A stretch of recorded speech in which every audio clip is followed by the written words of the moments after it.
Hello everyone, आज के इस लेक्चर में हम कंसेप्ट समझेंगे what is the actual meaning of surge impedance and देखेंगे सर्ज इम्पीडेंस लोडिंग। ठीक है, तो मेरे पास लॉसलेस ट्रांसमिशन लाइन है। अगर लॉसलेस ट्रांसमिशन लाइन है तो मेरी पूरी की पूरी लाइन हम ऐसे रिप्रेजेंट कर सकते हैं। ठीक है, इंडक्टर और कैपेसिटर। ठीक है,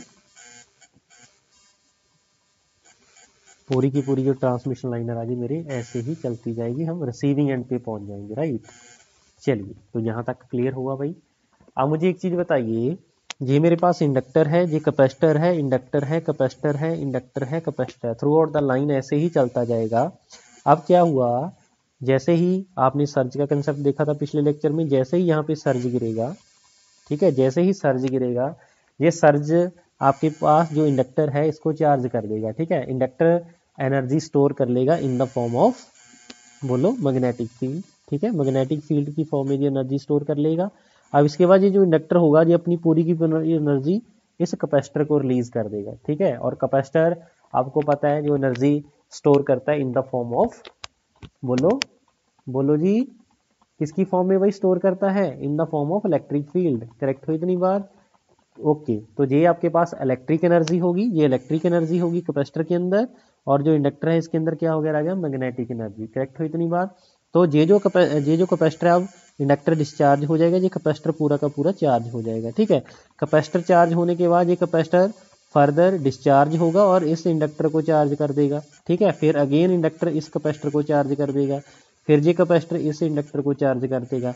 ऐसे चलते चलते मेरी जो पावर है, जो सर्ज है, वो मेरी लोड तक पहुंच जाएगी। ठीक है, that is the meaning of this. ठीक है, मींस आपकी इंडक्टर के अंदर जो एनर्जी स्टोर होगी that is half L I, वो पूरी की पूरी एनर्जी किसको रिलीज कर देगा भाई? अनदर कैपेसिटर को कर देगा, जिसकी वैल्यू क्या होती है? Half C V square. ठीक है, अनिशियली आपके पास ये अनलोडेड कंडीशन पे था, मींस इंडक्टर आपके पास क्या रहा जी? ओपन सर्किट है। ठीक है, ओपन सर्किट था, और जो कैपेसिटर था राजे वो आपके पास शॉर्ट सर्किट था। ठीक है, because I zero negative inductor के थ्रू करंट मान लीजिए 0 एम्पियर है। ठीक है, तो इसका मतलब ओपन होगा, कैपेसिटर के क्रॉस वोल्टेज 0 होगी स्टार्टिंग के अंदर, तो इसका मतलब ये शॉर्ट सर्किट होगा। ठीक है, that is the meaning of this. ठीक है, और आपको ये भी मैं एक चीज बता दूं, ये जो सर्ज होती है आपकी in the form of DC voltage ही होता है। ठीक है, डीसी वोल्टेज, यहाँ पे भी डीसी सप्लाई आएगी, वहां पे आपके पास ट्रांजिएंट आएगा। ठीक है, चलिए इसको अगर हम सिंप्लीफाई कर लूं, तो वोल्टेज बाई करंट का whole square that is nothing but 1 divide by, sorry, ये इधर आएगा वो उधर जाएगा, एल बाई सी। तो वोल्टेज बटा current that is equal to L by C under, और इसी को बोलते हैं राजे इम्पीडेंस। कौन सा इम्पीडेंस बोलेंगे? Surge impedance. ये सर्ज इम्पीडेंस कैसे डिफाइंड हुआ? ये इम्पीडेंस आपका लगेगा फॉर दिस सर्ज। ठीक है, इस सर्ज को अपोज करने में जो इम्पीडेंस दिखेगा that is nothing but surge impedance. ठीक है, तो कॉन्सेप्ट समझ में आया भाई? What is the meaning of surge impedance? ठीक है, तो इस चीज को भाई आप लिख लीजिए वर्डिंग की फॉर्म में, मैं बोल रहा हूं। ठीक है, व्हेन आ, लिखिए,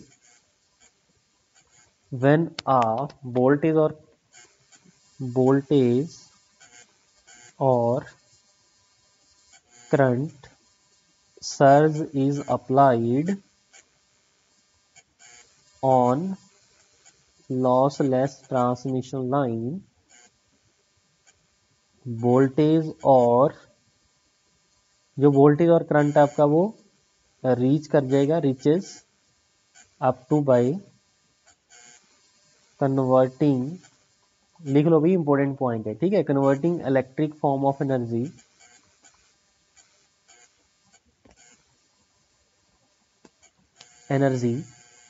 to magnetic form of energy and vice versa. ठीक है, समझ में आया भाई ये पॉइंट? लिखिए, इन इक्विलिब्रियम, इक्विलिब्रियम पे क्या होगा आपके पास? जो आपके पास इक्विलिब्रियम पे ये होगा, लिखिए मैं लिख लेता हूँ, equilibrium, at equilibrium when both of these energies are same, the impedance offered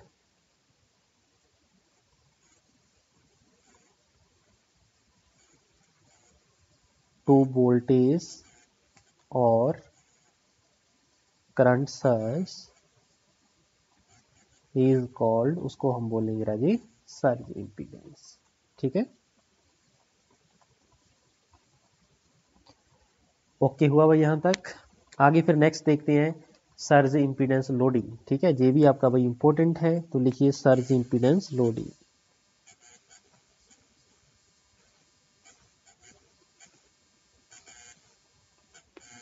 और इसको बोलते हैं नेचुरल पावर।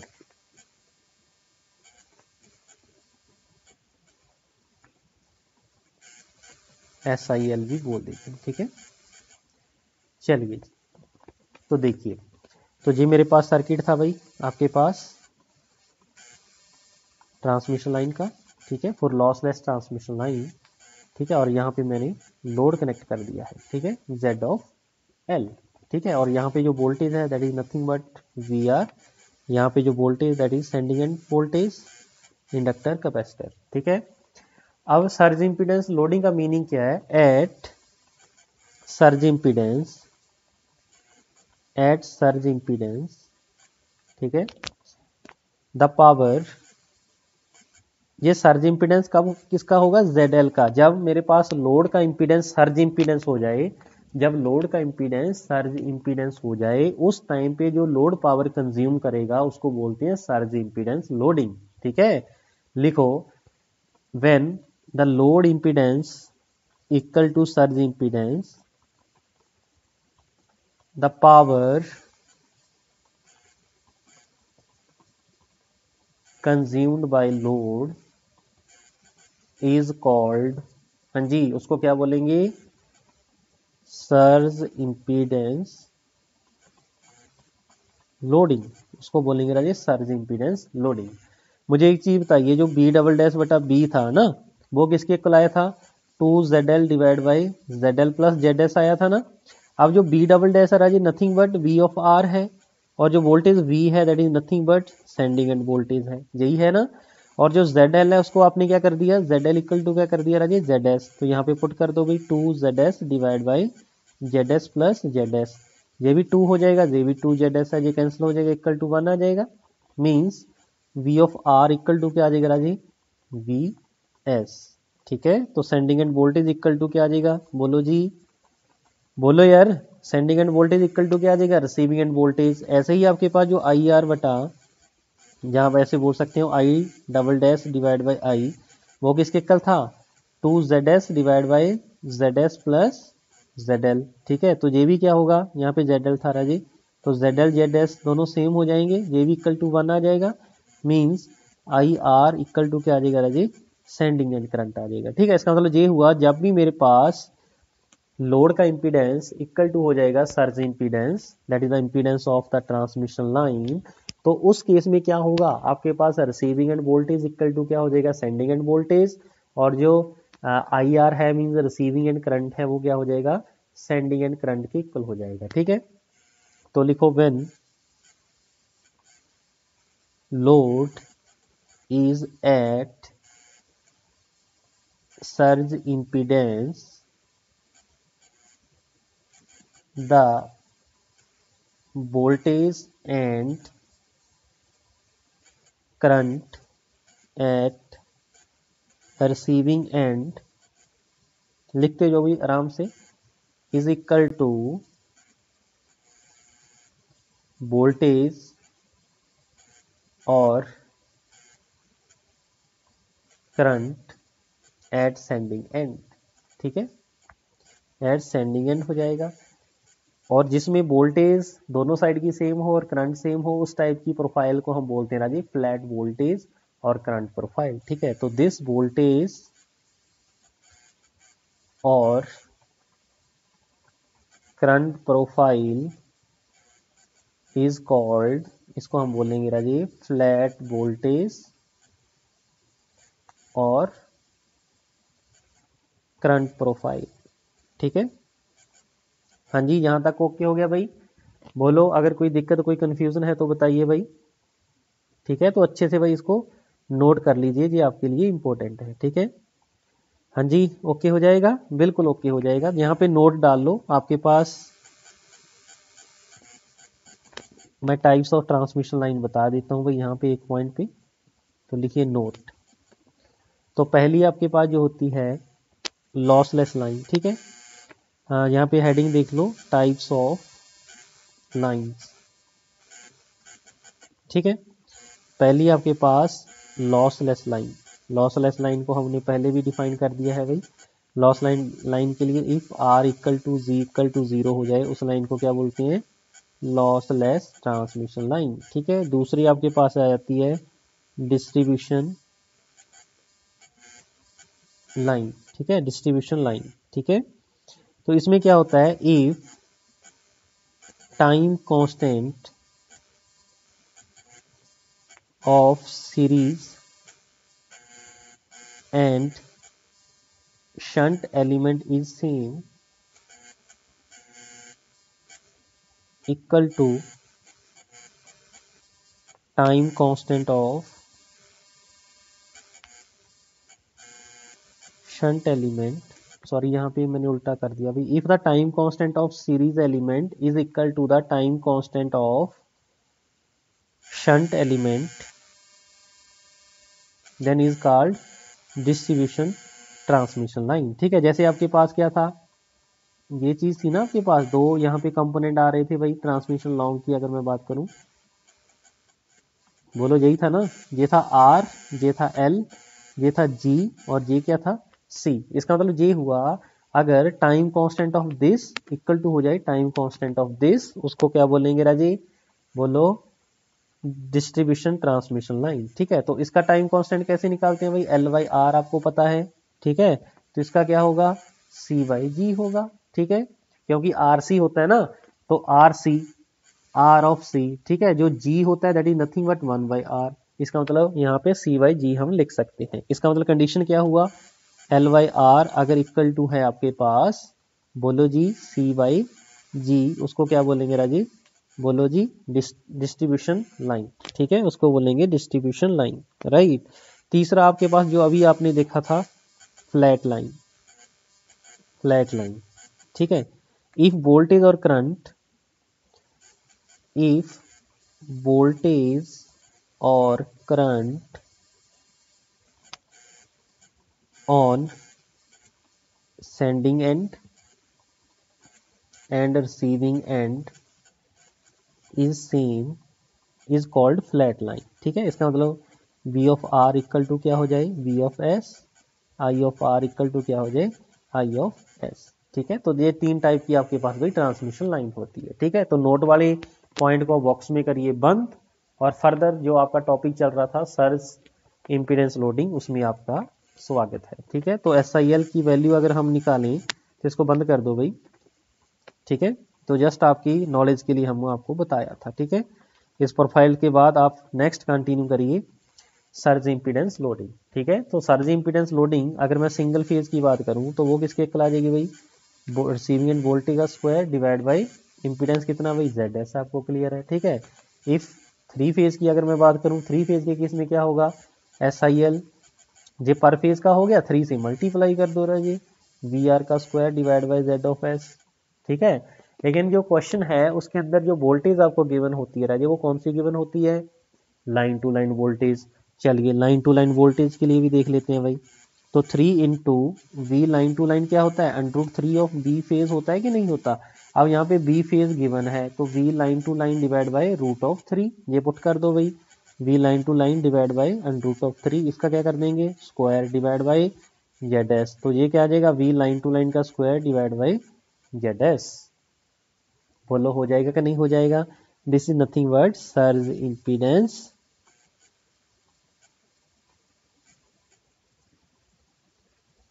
लोडिंग। जो वोल्टेज आपको क्वेश्चन में गिवन होगी डायरेक्टली उस वोल्टेज को हम यहाँ पे पुट कर देंगे, बिकॉज लाइन टू लाइन आपके पास लिख दिया है मैंने, ठीक है, प्रूव कर दिया है वी लाइन टू लाइन का square divide by Z S, ठीक है। क्योंकि क्वेश्चन के अंदर ऑलवेज जो वोल्टेज आपको गिवन होगी that is line to line voltage, ठीक है। तो अब एडवांटेज लिखिए सर्ज इंपीडेंस लोडिंग की भाई, एडवांटेज ऑफ SIL। चलिए तो लिखें भाई एडवांटेज ऑफ SIL, चलिए जी। तो सबसे पहला पॉइंट तो ये हो गया, इसका पावर फैक्टर क्या होगा, लोड पावर फैक्टर क्या होगा Rajesh, unity, load power factor is unity. कैसे पता चला, बिकॉज आपके लोड का इंपीडेंस कितना है भाई, ZS है, और ZS का इंपीडेंस कितना होता है, बोलो जी, ZS का पावर फैक्टर कितना होता है भाई, यूनिटी होता है, L/C है ना, इसका मतलब इसके अंदर J वाली टर्म तो नहीं है, इसके मतलब प्योरली ये रेजिस्टिव है, ZS आपका प्योरली रेजिस्टिव होता है ना, इसका मतलब इसका जो पावर फैक्टर होगा वो यूनिटी होगा। ठीक है, दूसरा पॉइंट, वोल्टेज रेगुलेशन क्या होगा, वोल्टेज रेगुलेशन क्या होगा, इज 0। ठीक है, बिकॉज VR और BS दोनों सेम है ना राजी, तो वोल्टेज रेगुलेशन 0 है, मीन ड्रॉप कितने होंगे, 0। ठीक है, तीसरा पॉइंट लिखिए, एज लोड इंपीडेंस ZL और ZS दोनों सेम है, हैंस इसका मतलब मैक्सिमम पावर ट्रांसफर का कंडीशन आ गया ना, तो maximum transfer of power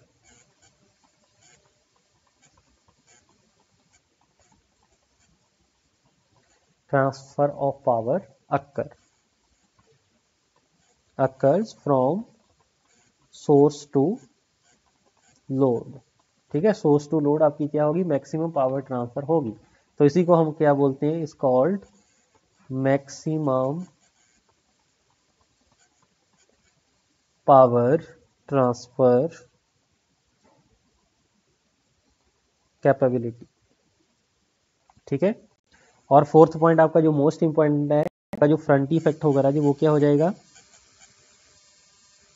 front effect 0 होगा इस केस में, equal to 0, because sending end voltage equal to क्या है, रिसीविंग एंड वोल्टेज। ठीक है, तो फर्दर एक और वर्जन इसका देख लेते हैं भाई, SIL that is equal to V line to line का स्क्वायर डिवाइड बाई ZS था ना, बोलो, यहाँ पे था ZS। ठीक है, तो V यहाँ पे ऐसा करिए, मैं ZS को ही डिफाइन कर देता हूँ, ZS that is equal to L/C an root होता है कि नहीं होता, अगर मैं J ओमेगा से मल्टीप्लाई और डिवाइड कर दूँ, ठीक है, तो ZS की वैल्यू किसके इक्वल हो जाएगी राजे, बोलो जल्दी से, J ओमेगा XL हो गया, यहाँ पे C आएगा राजी। ठीक है, और 1/J ओमेगा C क्या होता है, XC होता है। ठीक है, तो इसका अंडर। ठीक है, तो सर्ज इंपीडेंस को भाई आप ऐसे भी लिख सकते हो।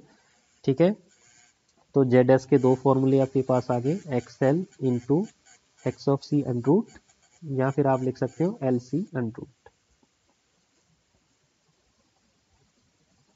ऐसे ही आपके पास SIL के दो फॉर्मूले आ जाएंगे, SIL that is equal to V line to line का square divide by ZS that is equal to V line to line का square divide by under root of XL into X of C. ठीक है जी, तो जी भाई आपके दोनों फॉर्मूले very very important है। ठीक है, बोलो जी, हो जाएगा यहाँ तक, बिल्कुल हो जाएगा। ठीक है, तो नेक्स्ट आगे लिखिए, एक और पॉइंट्स इसके और इंपॉर्टेंट है, कंपनसेशन। ठीक है, तो लिखिए नेक्स्ट कंपनसेशन।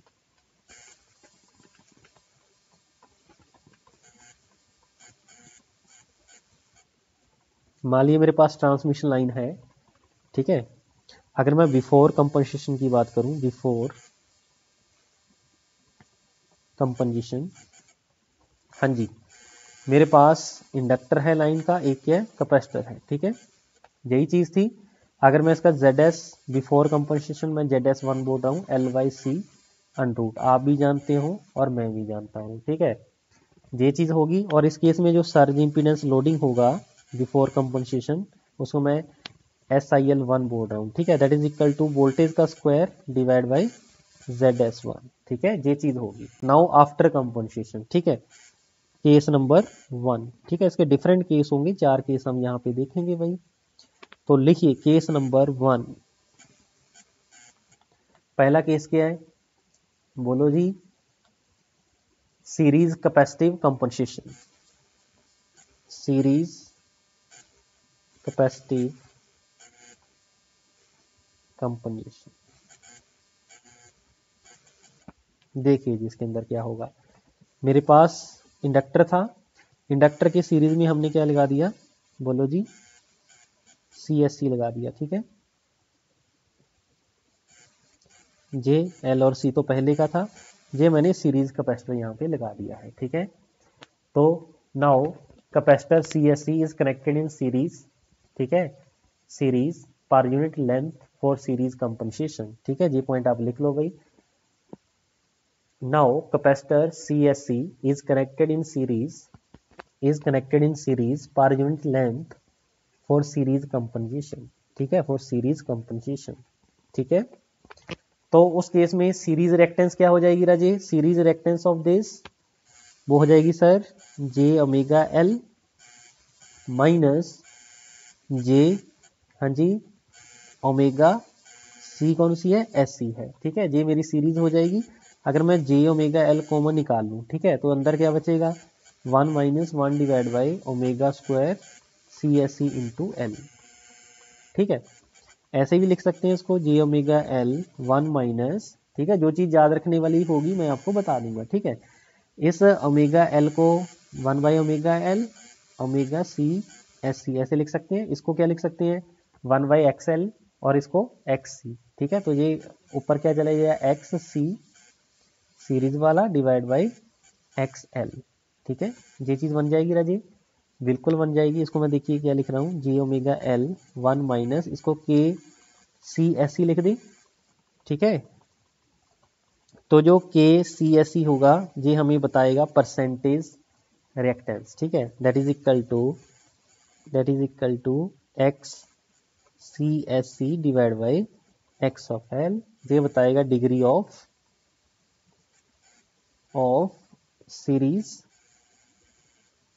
Capacitive compensation. ठीक है, ये क्वेश्चन में मुझे गिवन होगा भी मान लीजिए 90% आपने सीरीज कंपनसेशन दी है। ठीक है, इसका मतलब जो आपके पास KCSC की वैल्यू होगी that is nothing but 90%। Okay हुआ, तो ये चीज आपके पास आ जाएगी राजी। अगर मैं सर्ज इंपीडेंस की बात करूं, ठीक है, सर्ज इंपीडेंस क्या होगा? ZS2 हो जाएगा ना आफ्टर कंपनसेशन। तो ये क्या हो जाएगा? XL2 इंटू XC2 इसका अंडरूट। अब XL2 आपका बदल जाएगा भाई, कितना बदल जाएगा? जे आ जाएगा। ठीक है, जे ओमेगा एल, इसको या तो आप X1 भी बोल सकते हो, XL1। ठीक है, जो आपके पास ये गिवन था ना बिफोर कंपनसेशन, ये था ना आपके पास बिफोर कंपनसेशन ZS दिस, यहाँ पर इसको ऐसे लिख सकते हो ZL1 इंटू XC1 इसका अंडरूट। ठीक हो इतनी बात?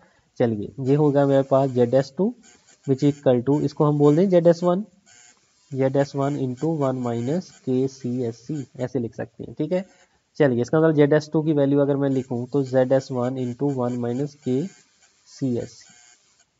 ठीक है, ऐसे हम लिख सकते हैं। बोलो, लिख सकते हैं कि नहीं लिख सकते? बोलो जी, बिल्कुल लिख सकते हैं। ठीक है, लेकिन इसका अंडरूट किधर गया भाई? इसका अंडरूट भी हमें लिखना होगा। नहीं, ये तो आपने सीरीज का निकाला था। ठीक है, ZSC2 तो आपके लिए आपको ये भी मल्टीप्लाई करना होगा ना। चलिए, आप सीरीज ही इसको मानिए, सीरीज वाला। ठीक है, सीरीज वाला कौन सा? ZL2 मानिए इसको, ZL2 इसको आप लिख सकते हैं ZL1 इंटू 1 माइनस KCSC इसका, ऐसे लिख सकते हैं ZL1। ठीक है, चलिए, इसका मतलब ये हुआ XL2 की जो वैल्यू होगी that is nothing but XL1 into 1 minus KCSC into XC1। ठीक है, जे वाला और जे वाला तो क्या हो जाएगा भाई आपके पास? सर्ज इम्पीडेंस हो जाएगा। ठीक है, पहले वाला मीन ZS1 इंटू जे बच जाएगा भी आपके साथ।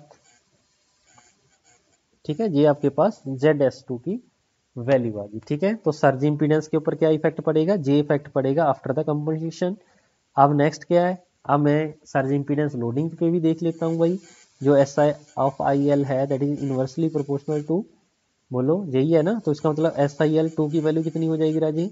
अगर मैं दोनों की रेशो निकाल दूं तो that is nothing but ZS2 या 1 आएगा, इनवर्सली प्रोपोर्शनल टू होता है यहाँ पे ZS2।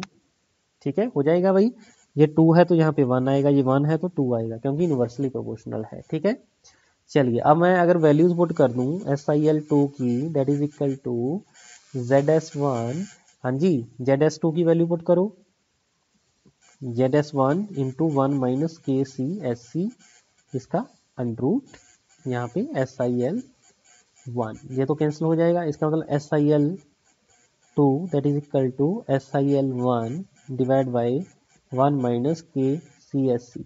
ठीक है, तो ये मेरे पास क्या आ जाएगी राजेश, सर्ज इम्पीडेंस लोडिंग आ जाएगी। ठीक है, आप मुझे एक चीज बताइए, अगर मैं इसमें से देखूं मेरी जो फैक्टर है ये लेस देन 1 होगा, क्योंकि KCS की कोई ना कोई वैल्यू रहेगी ना, ये फैक्टर मेरा लेस देन 1 आएगा। ठीक है, लेस देन 1 का मतलब क्या है, लेस देन 1 का मतलब क्या है, 1 डिवाइड बाई लेस देन 1 है, इसका मतलब ये पूरा का पूरा फैक्टर मोर देन 1 आ जाएगा। ठीक है, इसका मतलब ये हुआ SIL2 जो होगा मेरा मोर देन SIL1 होगा। ठीक है, मतलब क्या हुआ, मेरा सीरीज में कैपेसिटर लगाने से क्या होगा, जो मेरी सर्ज इंपीडेंस लोडिंग होगी वो इंक्रीज हो जाएगी। ठीक है, तो केस नंबर 2 देखते हैं राजी। केस नंबर 2, इसमें क्या है, आप शंट कैपेसिटिव कंपनसेशन दे रहे हो, शंट कैपेसिटिव कंपनसेशन। इसका मतलब ये हुआ, ये आपके पास इंडक्टर है, अब सीरीज में कुछ नहीं कर रहे आप, ये सी है। ठीक है, और आपने क्या किया, यहाँ पे ऐसा करिए, ये आपके पास लोड कनेक्टेड था। ठीक है, दिस इज लोड। ठीक है, अब आपने क्या किया, इसके सीरीज में आपने कैपेसिटर लगा दिया, सॉरी शंट में पैरेलल में आपने कैपेसिटर सी लगा दिया। ठीक है, तो आपका बिफोर आपके पास जो होगा सर्ज इंपीडेंस ZS1 होगा और सर्ज इंपीडेंस लोडिंग SIL1 होगी, जैसे हमने बिल्कुल स्टार्टिंग में लिखा था। अब मैंने क्या किया, सॉरी यहाँ पे ये तो कैपेसिटर तो होता ही है ना आपके पास, ये तो आपके पास होता ही है भाई, ये कैपेसिटर तो आपके पास होता ही है। ठीक है, आपने क्या किया, अब इस कैपेसिटर के पैरेलल में आपने क्या कर दिया, शंट कैपेसिटर लगा दिया। ठीक है, CSH। ठीक है, इसके साथ देखते हैं भाई क्या होगा। ठीक है, now capacitor is connected in parallel. ठीक है, तो ZS2 की जो मेरे पास वैल्यू यहाँ पे आएगी that is nothing but L/C होता है ना यहाँ, लेकिन यहाँ पे C कितना हो जाएगा, C प्लस CSH अनरूट हो जाएगा। ठीक है जी, बोलो हो जाएगा, C कॉमन निकालो, 1 plus CSH divide by C, इसका अनरूट। ठीक है, तो ZS2 की वैल्यू जो मेरे पास आने वाली है L divide by C into 1 divide by 1 plus J omega के साथ मल्टीप्लाई कर देते हैं ऊपर नीचे भाई, बोलो हो जाएगा जी, ये चीज़ हो जाएगी सर, हो जाएगी। ठीक है, चलिए, तो इसका मतलब ZS2 की जो मेरे पास वैल्यू यहाँ पे आने वाली है, तो जल्दी से बताओ भी क्या होगी, that is equal to L/C into 1 divide by 1 plus, हाँ जी यहाँ पे क्या लिख सकते हैं, XC डिवाइड बाई XCSH। बोलो लिख सकते हैं कि नहीं लिख सकते, बिल्कुल सर लिख सकते हैं, और इसको क्या लिख देंगे, अनरूट के अंदर। ठीक है, तो ZS2 की जो मेरे पास वैल्यू निकल कर आएगी दैट इज इक्वल टू, ये तो ZS1 हो जाएगा ना L/C, ये जो L/C वाला कंपोनेंट है ये तो ZS1 हो जाएगा अनरूट में, और नीचे क्या बचेगा, इसको लिख देंगे भाई 1 प्लस, हाँ जी 1 प्लस क्या लिखेंगे,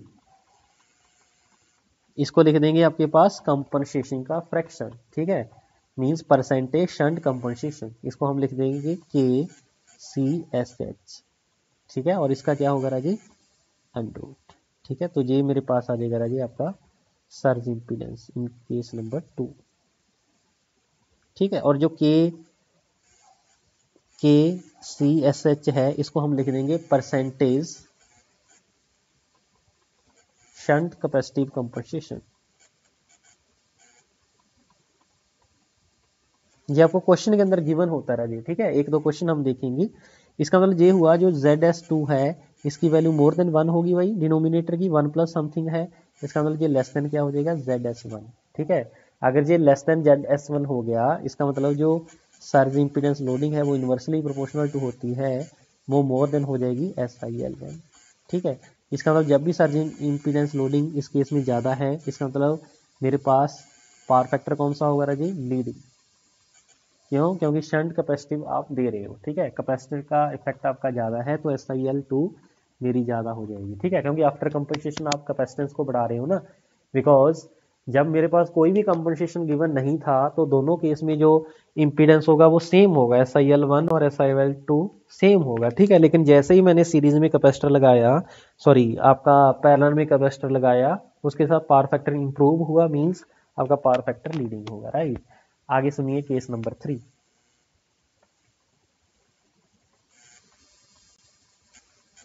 केस नंबर 3 क्या है? Shunt inductive compensation.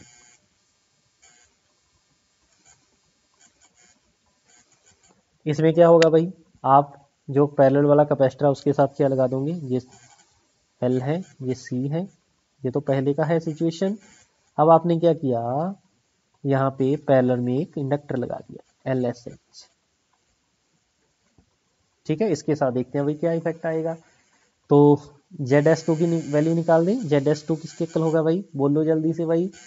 That is equal to ZS1, ठीक है, मैं डायरेक्ट लिख रहा हूँ, plus XC divide by XLSH, ऐसे आ जाएगा, ठीक है, जब आप इसको सिंप्लीफाई करोगे, ठीक है।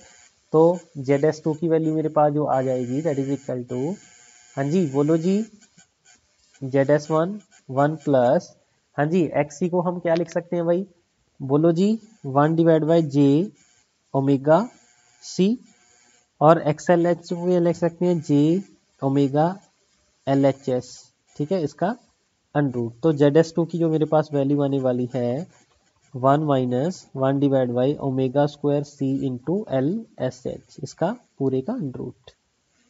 सॉरी, ये पूरे का अंडरूट नहीं होगा, ZS1 तो बाहर ही आ जाएगा ना। हाँ, ये नीचे वाले जो फैक्टर है उसका ही आपका अंडरूट आएगा, ठीक है।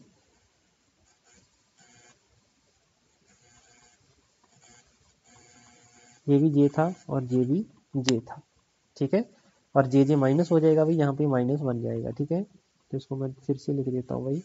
तो ZS1 डिवाइड बाई 1 माइनस, आप करके देख लेना, आपका सही आएगा, ठीक है। नीचे आएगा omega square C into LSH, इसका अंडरूट।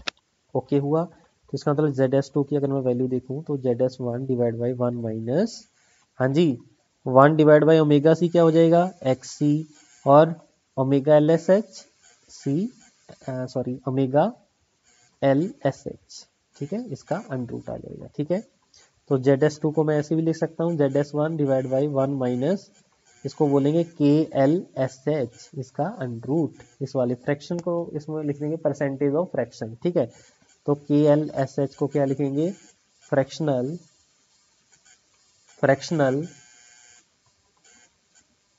शंट इंडक्टिव कंपनसेशन,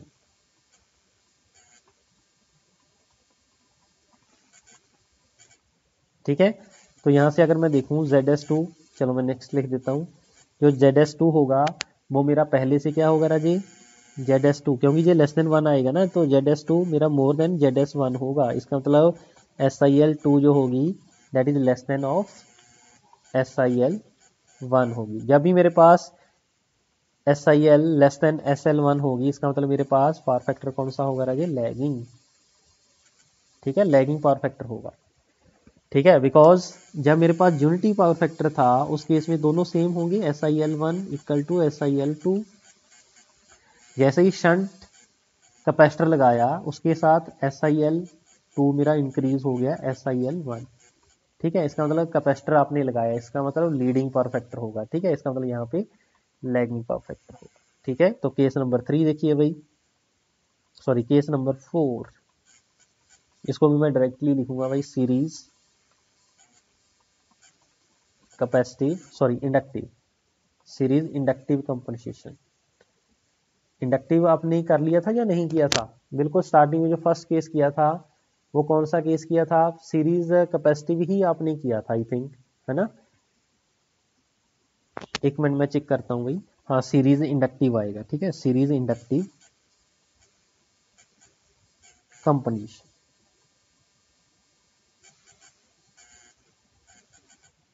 आप सुनिए ध्यान से भाई, तो इसका मतलब ये हुआ, आपने क्या किया, इस इंडक्टर के सीरीज में एक इंडक्टर और लगा दिया, बात खत्म, ठीक है। तो ये तो इजी था भाई, ये L था, ये C था, ये मैंने LSH लगा दिया, ठीक है। तो XL आपके पास इक्विवेलेंट क्या हो जाएगा, दोनों का सम हो जाएगा भाई, इजी हो जाएगा, ठीक है। तो अगर मैं ZS2 की बात करूं that is nothing but L plus LSH into sorry divide by C, यही था ना, अंडर रूट हो जाएगा, L by C, L common निकाल लो, 1 plus L S H S divide by L, इस पूरे का अंडर रूट। तो Z S two is equal to Z S one 1 plus K L S H S C sorry, ये under root आ जाएगा जी, ठीक है। तो इसका मतलब ये हुआ जो जेड एस टू होगा वो more than Z S one हो जाएगा, ठीक है। इसका मतलब जो एस आई एल है टू वाली वो लेस देन आ जाएगी एस आई एल वन वाली से, ठीक है। तो ये चीज़ भैया आपकी इंपॉर्टेंट है, ठीक है जी। कोई दिक्कत कोई कंफ्यूजन है तो भैया आप मेरे से बताओ, ठीक है। बोलो जी, हो जाएगा यहाँ तक? बिल्कुल हो जाएगा, ठीक है। चलिए एक क्वेश्चन लिखते हैं, क्वेश्चन लिखिए भाई जल्दी से फटाफट। ओके, तो क्वेश्चन देखिए भी, आपके पास क्वेश्चन गिवन है, a lossless transmission line having surge impedance loading, आपको गिवन है भाई 2280 megawatt, is provided with uniformly distributed series capacitive compensation of 30%।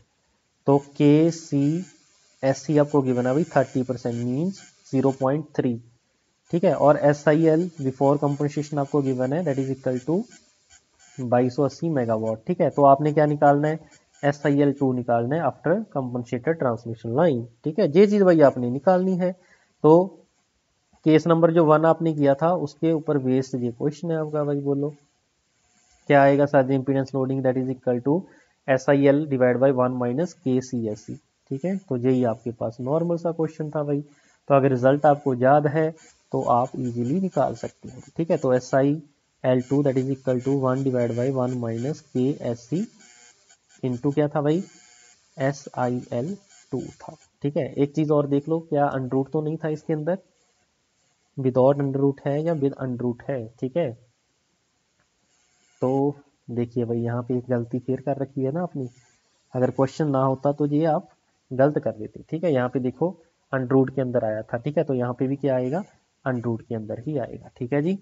बोलो हो जाएगा। तो यहाँ पे आप कर दोगे भाई इसका अंडर रूट, ठीक है। तो करिए जल्दी से solve, 1 minus K C S की वैल्यू गिवन है 0.3, इसका under root into S I L 1 2280 megawatt, ठीक है। तो 1 डिवाइड बाई 0.7 का अंडर रूट इंटू 2280, ठीक है। जल्दी से इसको सॉल्व करो भाई। इसको सॉल्व करने के बाद जो आपका रिजल्ट आएगा दैट इज 2725 मेगावाट, ठीक है जी। तो इसका मतलब इसका राइट आंसर क्या हो जाएगा, ऑप्शन ए 2725। समझ रहे मेरी बात भाई, बोलो हो जाएगा भाई। अगर कोई दिक्कत कोई कंफ्यूजन है तो बताइए भाई जल्दी से, ठीक है। तो भाई सिंपल क्वेश्चन आपके पास बनेंगे, जो आपका पावर सिस्टम है इसके अंदर जितने भी क्वेश्चन आपके बनेंगे वो डायरेक्ट फॉर्मूला बेस्ड ही बनेंगे, ठीक है, डायरेक्ट फॉर्मूला बेस्ड। तो अच्छे से भाई इसकी प्रैक्टिस करना, ठीक है। तो ऐसा नहीं हो सकता कि आपका कोई भी क्वेश्चन ना बने, हर एक टाइप का क्वेश्चन आपका बनेगा ही बनेगा, ठीक है। इसकी गारंटी मैं लेता हूँ। लेकिन उसके लिए जो चीज़ आपको बताई जा रही है आपने सिर्फ उसी पे ही फोकस करना है, और किसी भी मटेरियल को देखने की जरूरत नहीं है, ठीक है। क्योंकि ये ह्यूमन नेचर होता है, हम सभी टाइप के नोट्स पढ़ते हैं, किसी में कुछ लिखा होता है तो हमारा जो माइंड है वो डिस्टर्ब हो जाता है कि पता नहीं सर ने ये चीज़ पढ़ाई है वहाँ पे लिखी हुई है इसमें नहीं लिखी हुई। लेकिन हमारा जो कोर्स है that is totally based on your GATE exam, जो गेट के अंदर पेपर आएगा उसके ऊपर ही ये बेस्ड है, ठीक है। तो कुछ पॉइंट, एक और दो पॉइंट है सर्ज इम्पीडेंस के रिगार्डिंग, वो आप नोट करके लिख लो भाई। मैंने वहाँ पे रह गए थे आपके, इसमें मैं कवर कर देता हूँ, ठीक है। बेसिकली जो सर्ज इम्पीडेंस है आपके पास, जहाँ आपके करेक्टरिस्टिक्स इम्पीडेंस है उसकी वैल्यूज होती है, ठीक है। तो करेक्टरिस्टिक्स इम्पीडेंस जेड सी, उसकी वैल्यू है 4 ओवरहेड ट्रांसमिशन लाइन, ठीक है। जो ओवरहेड ट्रांसमिशन लाइन होती है आपके पास उसमें इसकी जो जेड सी की वैल्यू होती है दैट इज बिटवीन 200 टू 500 ओम होती है, ठीक है। टाइपिकली हम कितनी लेते हैं भाई, टिपिकली हम मान के चलते हैं कि जेड एस की वैल्यू है 400 ओम, ठीक है। अगर मैं प्रैक्टिकली बात करूं, प्रैक्टिकली जो आपकी 132 केवी लाइन होती है उसकी जो जेड सी होती है वो 400 ओम होता है, ठीक है। जो 220 केवी होती है लाइन उसकी 295 ओम होता है। जो आपकी 400 केवी लाइन होती है उसका जो सर्ज इम्पीडेंस होता है दैट इज 250 ओम होता है। ठीक है, ऐसे ही अगर मैं अंडरग्राउंड केबल की बात करूं फॉर अंडरग्राउंड केबल, ठीक है, अंडरग्राउंड केबल के लिए जो ZC होता है that is very between 40 ohm to 480 ohm. ठीक है, तो टिपिकली हम मान के चलते हैं,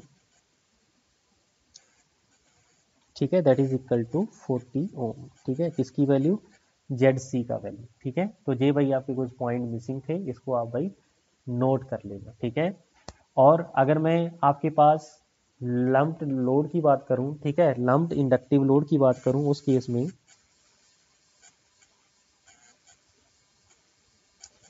इंडक्टिव लोड आइडियली तो हम बोलते हैं उसकी वैल्यू इन्फिनाइट होती है आइडियली। ठीक है, लेकिन जो प्रैक्टिकली होती है उसकी वैल्यू 1000 ओम। ठीक है, प्रैक्टिकली हम मान के चलते हैं 1000 ओम। ठीक है, बोलो जी 1000 ओम। ठीक है, ऐसे ही फॉर पावर ट्रांसफॉर्मर वाइंडिंग, जो पावर ट्रांसफॉर्मर वाइंडिंग होती है उसका जो ZC होता है दैट इज 5000 ओम। ठीक है, next for transmission line ZC, ये तो मैंने आपको पॉइंट बता ही लिया था भाई, इंडिपेंडेंट ऑफ द लेंथ होता है। ठीक है, तो ये चीज तो आप भाई देख चुके हो। ठीक है, चलिए, तो यहाँ पे भाई आपका सर्ज इम्पीडेंस लोडिंग का जो कंसेप्ट है वो कंप्लीट होता है। ठीक है, इसको भाई याद रख लेना, कई बार आपके जेई वगैरह के एग्जाम में डायरेक्टली ये चीज पूछ लेते हैं। ठीक है, तो इस लेक्चर में बस इतना ही था, मिलते हैं नेक्स्ट लेक्चर में। Thank you.